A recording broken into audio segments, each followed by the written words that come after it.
అమరావతిలో నిర్వహించిన రాష్ట్రపతి ఎన్నిక ప్రక్రియ పూర్తయింది. 100% ఓటింగ్ నమోదైనట్లు రిటర్నింగ్ అధికారి సత్యనారాయణ వెల్లడించారు.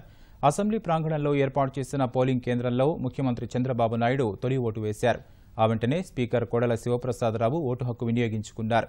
అనంతరం మంత్రులు, ఇతర ఎమ్మెల్యేలు ఓటింగ్లో పాల్గొన్నారు. విపక్ష నేత జగన్ పార్టీ ఎమ్మెల్యేలతో కలిసి వచ్చి ఓటు వేశారు. రాష్ట్రంలో అధికార విపక్షాలు ఎన్డీఏ అభ్యర్థికే మద్దతు పలికినందున అమరావతిలో పడిన ఓట్లన్నీ రామ్నాథ్ ఖాతాలోకి చేరాయి. రాష్ట్రంలో 175 శాసనసభ స్థానాల్లో ఒకటి ఖాళీగా ఉన్నందున 174 మంది ఎమ్మెల్యేలు ఓటు హక్కు వినియోగించుకున్నారు.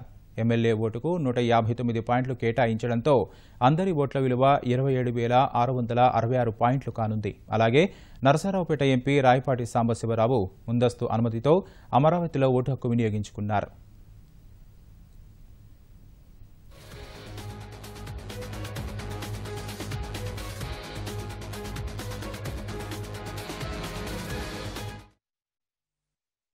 ప్రెసిడెంట్ ఆఫ్ ఇండియా ఎలక్షన్ ఇవాళ 10 గంటలకు స్టార్ట్ అయింది.